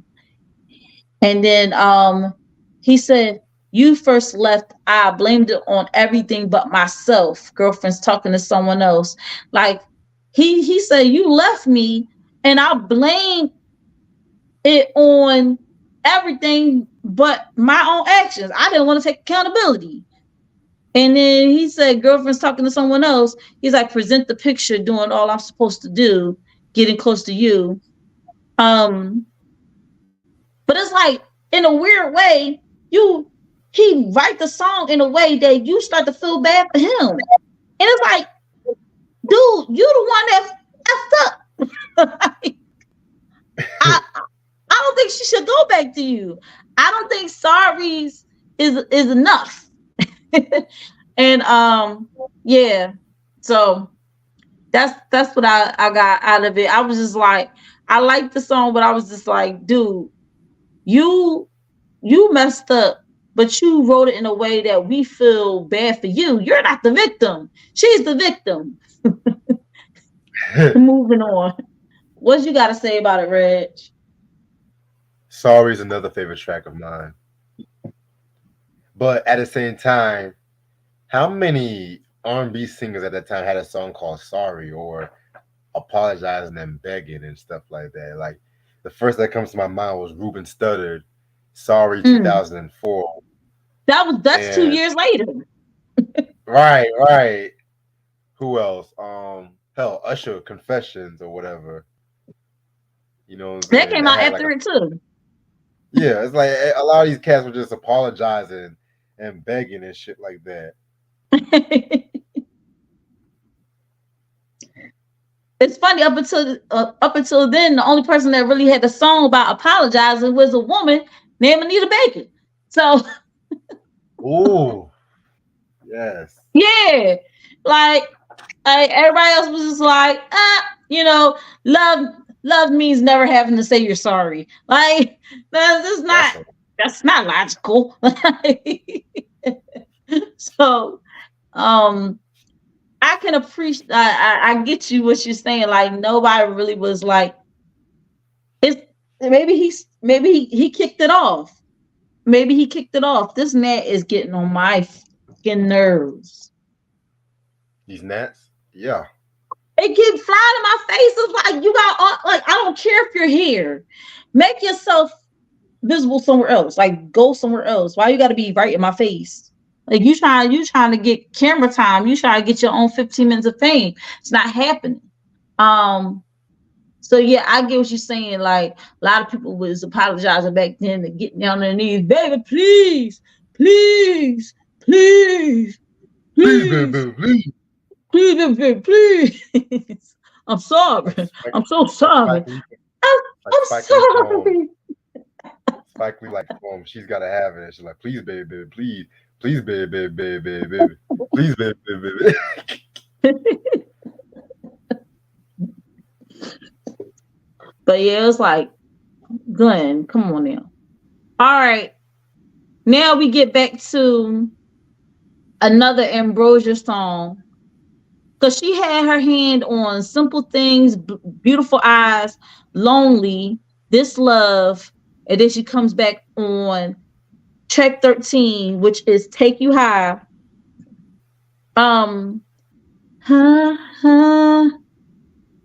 I've been waiting to tell you goodbye, but I can't seem to let you go. I thought it was just a flame, and what we had is so beautiful. We were keeping it on the low, but now I don't care if anybody knows that I love you so deeply, completely. I gotta tell you so.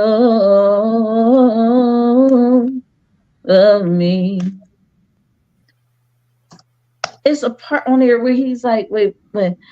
So love me, your love, you inspire my heart. When you kiss me, I blush, feels like I'm in heaven when we touch. You can do so. Oh yeah. Right? Let's take you out, right? Yeah. Well, what? Oh, so lovely, you love you inspire my heart. So you can hear Marsha on the backgrounds on this too. Oh yeah. I feel like this was like a Marsha demo or something like that, but then she gave it to Glenn. I don't know if it's just me.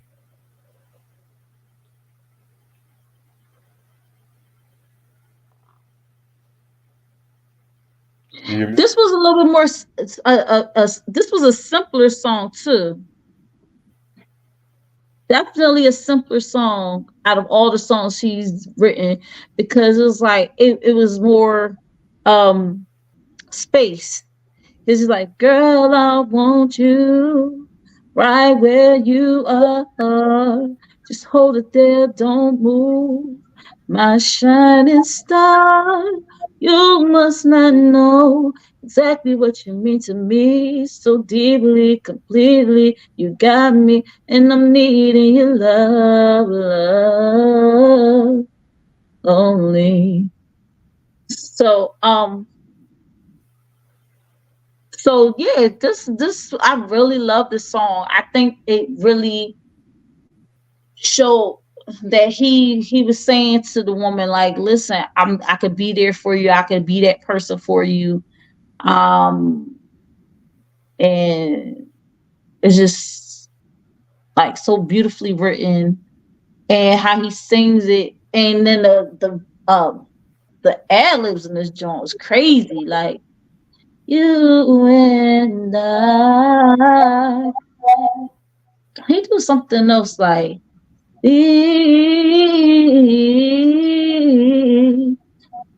he just was snapping on this song like Exactly. so like he was snapping on this joint like I this is one of my favorites on the whole album.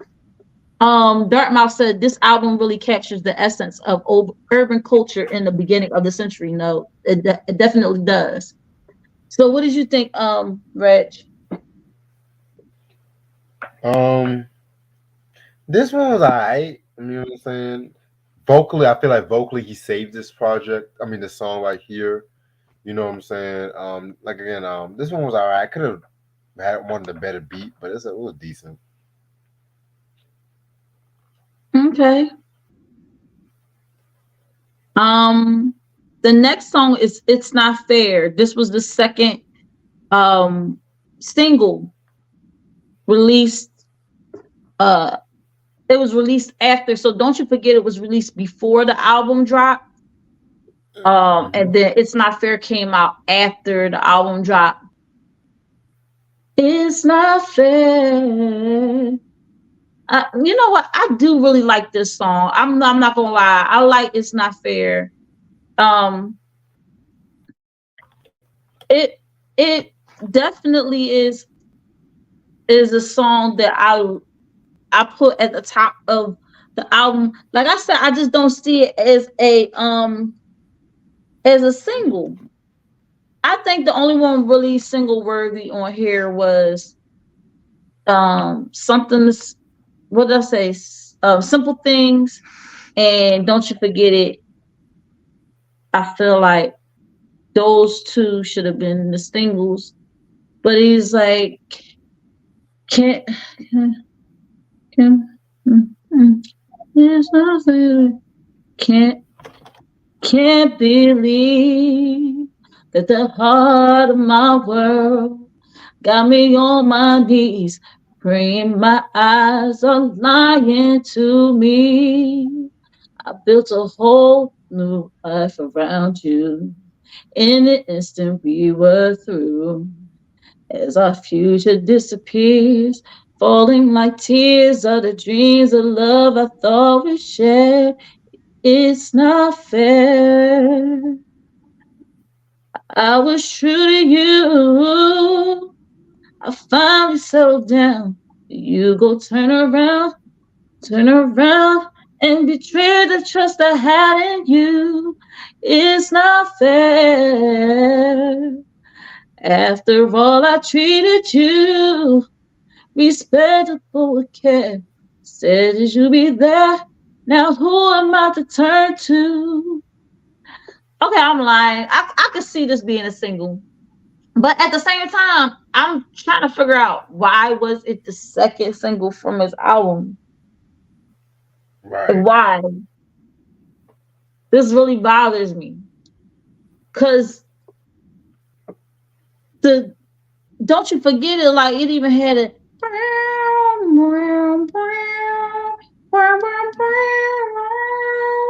like it had the catchy beat and everything. This no, I didn't feel like that was it. Thank you, Dartmouth. He said Reg, would you No, mind singing a few notes for us? no, I'm good. Thank you.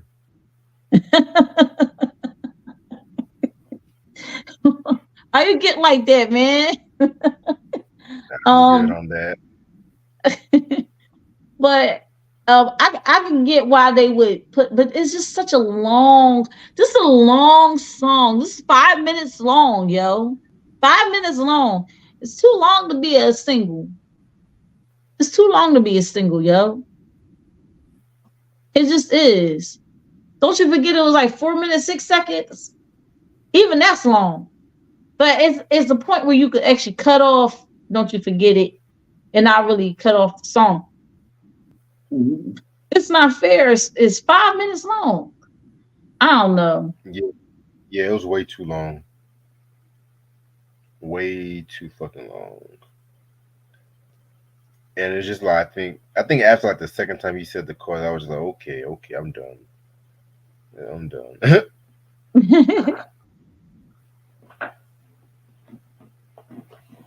But that's all I have to say about that part. All right, now we're on the last song, which brings us perfect timing. Your song for you. I think this was a great way to end off the album. Just like Simple Things was a great way to start it. For you was a great way to end it. Your song is definitely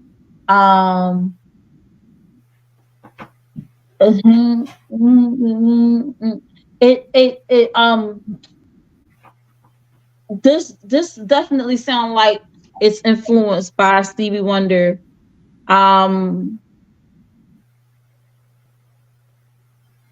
Like the music, the music to it, the production to it, it sound like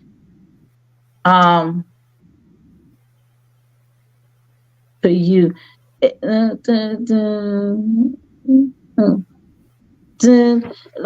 what is the song that it remind me of?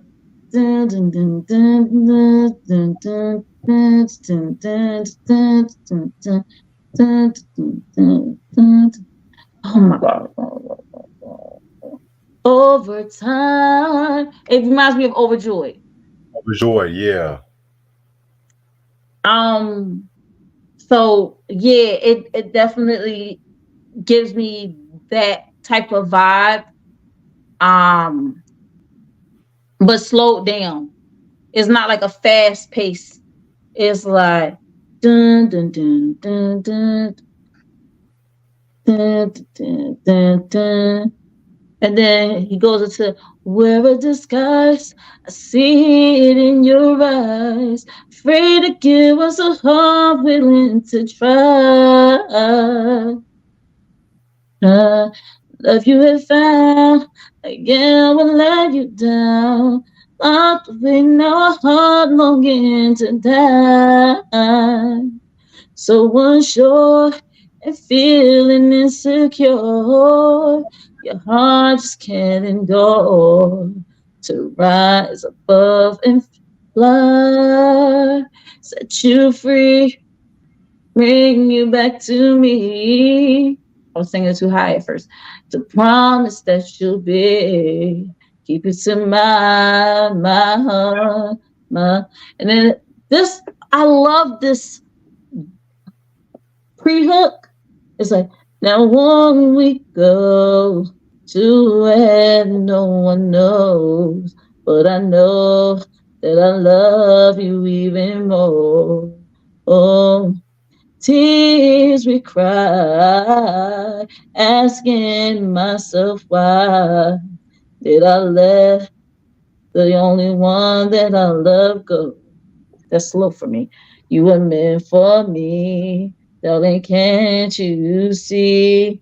Yeah. I love that part, like how it goes into that. Oh, it go. And then the background vocals on it. Uh, the background vocals are amazing on this song. Like the production on this song, everything. Um, but the follow me, I'll show you the way. Brighter day on the wings of love. Like it's so Stevie Wonder-esque. Like even like Right. how it's written, it sounds like something Stevie would write. But yeah, that's what I got from it. This is a really nice song. I like how it ends off the album, and then you kind of like, all right, this definitely sounds like a song to end on. Um, what do you think, Reg? Yeah, I definitely agree with you that this is a nice song to end off of and everything. Like this definitely has a very strong Stevie presence in it. And it also has like a very, very, very, very, very dope arrangement when it comes to like the background vocals and also when it comes to like how he placed his vocals over the beat over the beat. So that's why this one is a favorite track of mine. And well, another favorite track of Yes, mine. yes.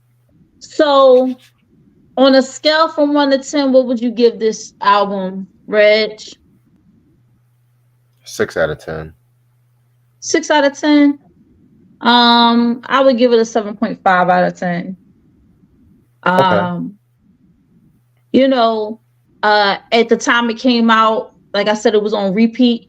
But after you kind of live with something for a while and then you really analyze it, you do be like, okay, yeah, this is kind of crazy. But that doesn't take away from the great amount of talent that Glenn Lewis has, or the fact that his singing is like so great. His voice is top. Like even today, because I follow him, he's a beast when it comes to singing.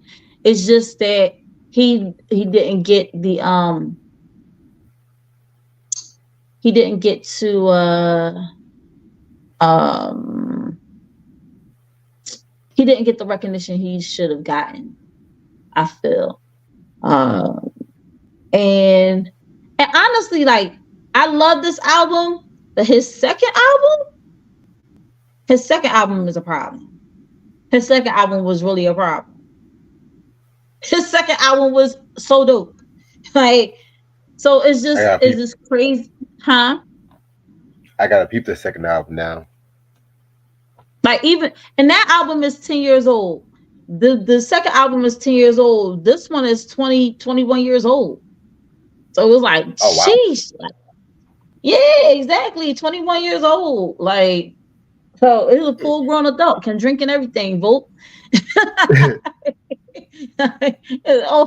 oh, but it's so good that he's still doing what he's doing. He's still at it. He's still singing, and I really enjoyed.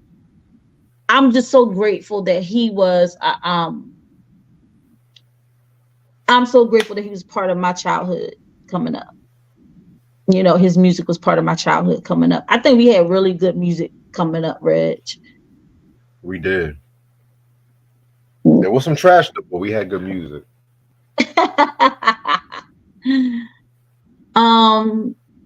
So Ray Sean said you should create your own studio album since you have a very strong voice. Hey guys, I do have an album. It's called Air Music, and it's on every streaming platform. And it was released July 1st, 2017. So I do have an album, and Yes. it's in kindergarten now. Right. Excuse me, that's how old my album is, like 6 years old. Did I get it? I ain't get it. I got it. Ew. But that's nasty though. Gross. Okay. I finally got it. Reg. I got that nasty neck. Congratulations. Dartmouth said if he wasn't from Canada, do you think he would be recognized more? Yeah, I think so too.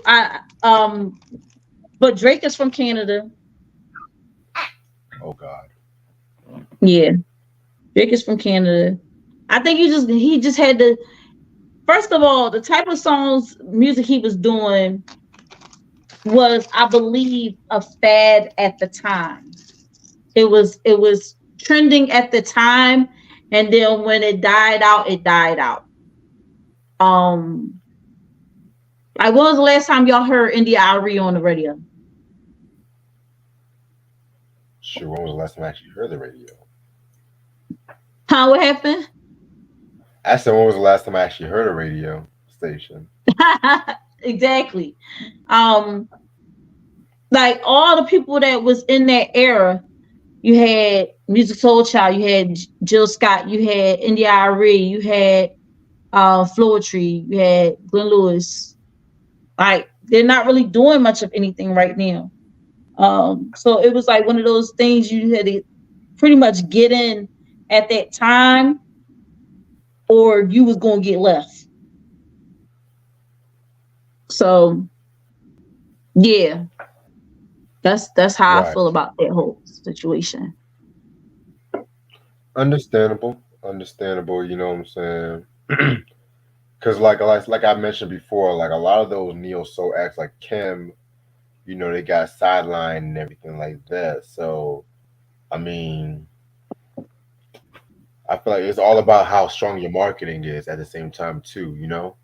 Because he probably didn't have like that strong. He maybe got like a lot of marketing maybe in Canada, but maybe in the States it was just like, And let's be honest, right? Glenn Lewis is not.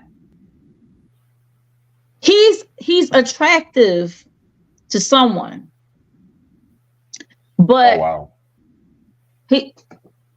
gonna keep it all the way funky with you. Glenn Lewis was not the picture of what they were trying to push at the time. He wasn't light skinned. Yeah. I get what you and he's attractive. He's attractive, but he's not what they wanted to push at the time. So he just kind of got left. He wasn't. So there. So that pretty much concludes our review of World Outside My Window. Let me throw that up again.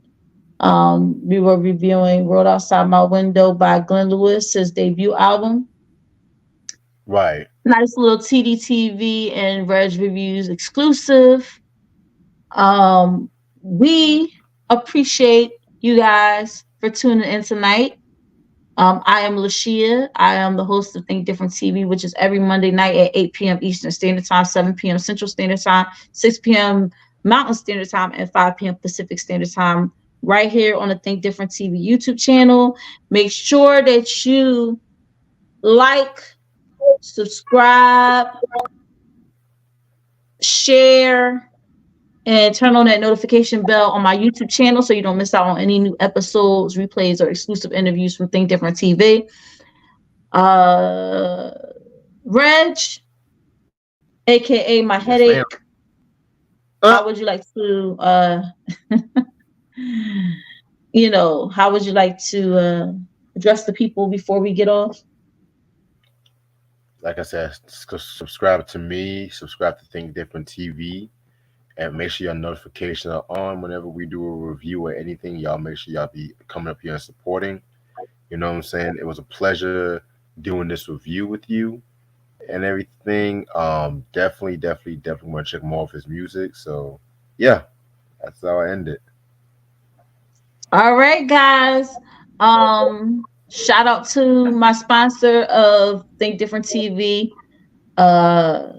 Euphoria Water. Drink water and mind my business. Drink water and mind my business. I go drink water and mind my business. Drink water and mind my business.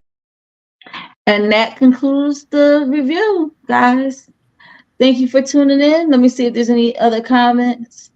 Dartmouth said Glenn Lewis's second album was Grammy nominated. No, it was. And what's my favorite Glenn Lewis song? My favorite Glenn Lewis song is not on this album, so on his second album, and that is sheesh, don't give me the line. Like, I know it when I hear it. It's oh my gosh, it's my favorite song on that. Wait, I'm gonna look it up real quick. Glenn Lewis was. Hold up, be patient with me. Be patient. Be patient. Be patient.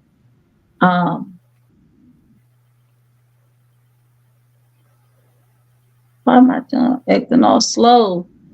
Now what I'm trying to find. Okay, here we go.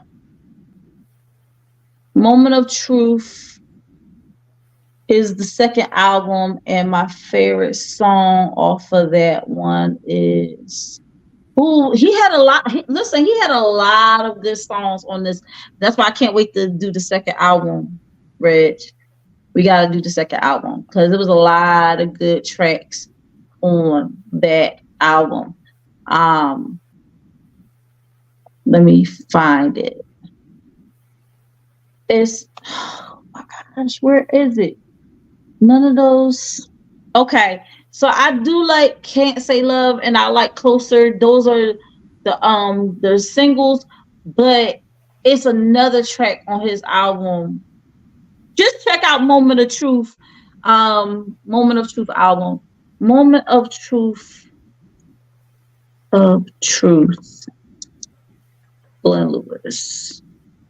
Because I don't want to give y'all the wrong title. And I don't know why I can't remember it off the top of my head. Is it? No. All these Jones are so good. It's the song called Better With Time. That's what it is. That's my favorite Glenn Lewis song. Better With Time. So, like I said, that concludes the show, guys. Thank you for tuning in. Thank you for participating in the conversation. I appreciate you guys. Have a nice night. And I'll see you guys on Monday. All right. There we go. And beautiful guys. Beautiful guys. Cut and print. Think Different TV. Live every Monday night at 8 p.m. Eastern Standard Time. Hosted by me, your girl Ashia. Join me as I discuss social topics, spotlight independent artists, and share financial tips. Join the conversation. I want to hear what you have to say. Think Different TV, where minds meet. You're the reason I